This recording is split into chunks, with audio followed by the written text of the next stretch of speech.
Il y a une semaine, l'intervention menée par les États-Unis au Venezuela n'a pas seulement visé le pouvoir en place à Caracas. Elle a également eu des répercussions indirectes sur la Chine, très impliquée dans le pays depuis plusieurs années. Une situation qui, paradoxalement, pourrait à terme jouer en faveur de Pékin. Pour comprendre les enjeux, il faut revenir sur la place stratégique du Venezuela en Amérique latine. Le pays détient certaines des plus importantes réserves de pétrole au monde. Cependant, depuis plusieurs années, il est soumis à de lourdes sanctions américaines. Ces mesures limitent fortement sa capacité à exporter son pétrole, à utiliser le système bancaire international et à effectuer des transactions en dollars. Face à ces restrictions, le Venezuela s'est tourné vers d'autres partenaires, notamment la Chine, afin de maintenir ses exportations énergétiques. Avant l'opération américaine récente, environ 80% du pétrole vénézuélien était destiné au marché chinois, selon l'agence Reuters. Toutefois, cette relation était très déséquilibrée. Le pétrole en provenance du Venezuela ne représentait qu'environ 4% des importations totales de la Chine. Le pays sud-américain dépendait donc largement de Pékin, sans que l'inverse soit vrai. Au-delà de l'aspect économique, cette coopération avait une forte dimension politique. Elle symbolisait un partenariat entre la Chine et un régime opposé aux États-Unis.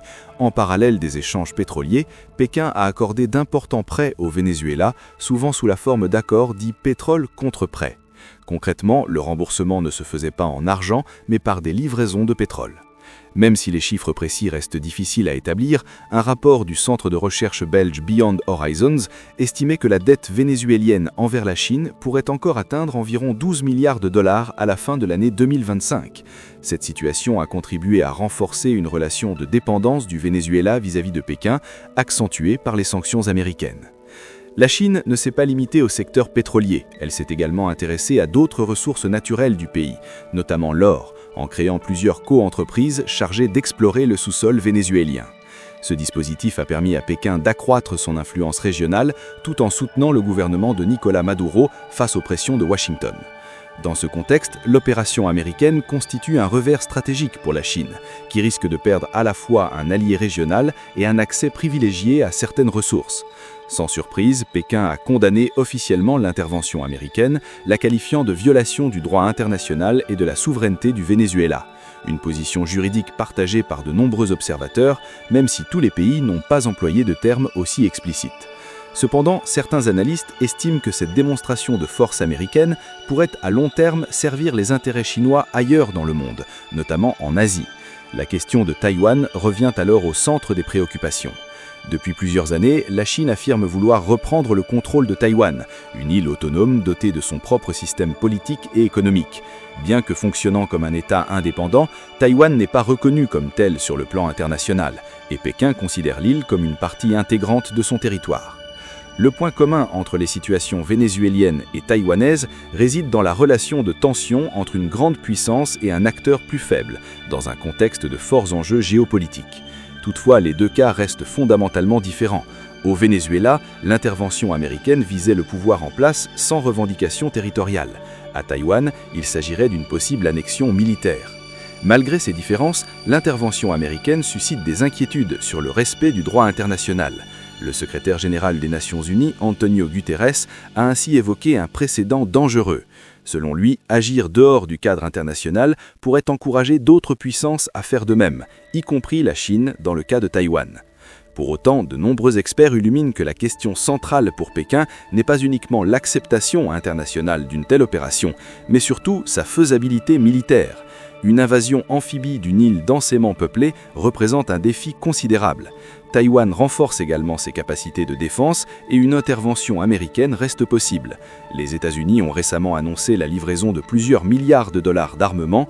Même si l'incertitude demeure sur la réaction réelle de Washington en cas de conflit, ces éléments montrent que la situation de Taïwan ne peut être comparée directement à celle du Venezuela. L'enjeu se situe davantage dans les conséquences globales de l'attitude américaine sur l'équilibre géopolitique. Brèves actualités internationales et nationales. Iran. En Iran, le mouvement de contestation déclenché fin décembre se poursuit. Reza Pahlavi, fils de l'ancien Shah et exilé aux États-Unis, a appelé les manifestants à occuper massivement l'espace public lors du week-end.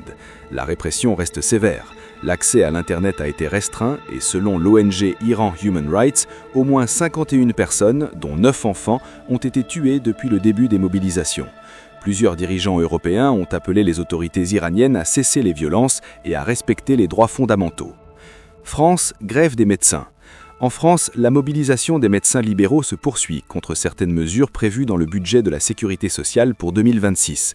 Ils dénoncent notamment un financement jugé insuffisant et un contrôle accru des arrêts de travail. L'assurance maladie constate une baisse significative de l'activité médicale, preuve que le mouvement est largement suivi. Une proposition de dialogue du gouvernement a été refusée par les syndicats. France, situation politique.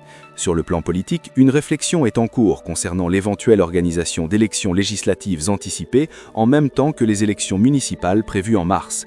Cette hypothèse intervient dans un climat tendu alors que plusieurs motions de censure doivent être examinées à l'Assemblée nationale. En cas d'adoption, le gouvernement pourrait être contraint de démissionner et l'Assemblée dissoute. Agriculture. Enfin, face à la colère persistante du monde agricole, le gouvernement a annoncé un plan de soutien de 300 millions de dollars. Parmi les mesures figurent le renforcement des indemnisations pour les éleveurs touchés par certaines maladies animales et l'augmentation du quota de prélèvement de loups, une décision contestée par plusieurs associations environnementales. Le gouvernement assure rester vigilant quant aux effets du traité de libre-échange entre l'Union européenne et les pays du Mercosur, vivement critiqué par les agriculteurs français.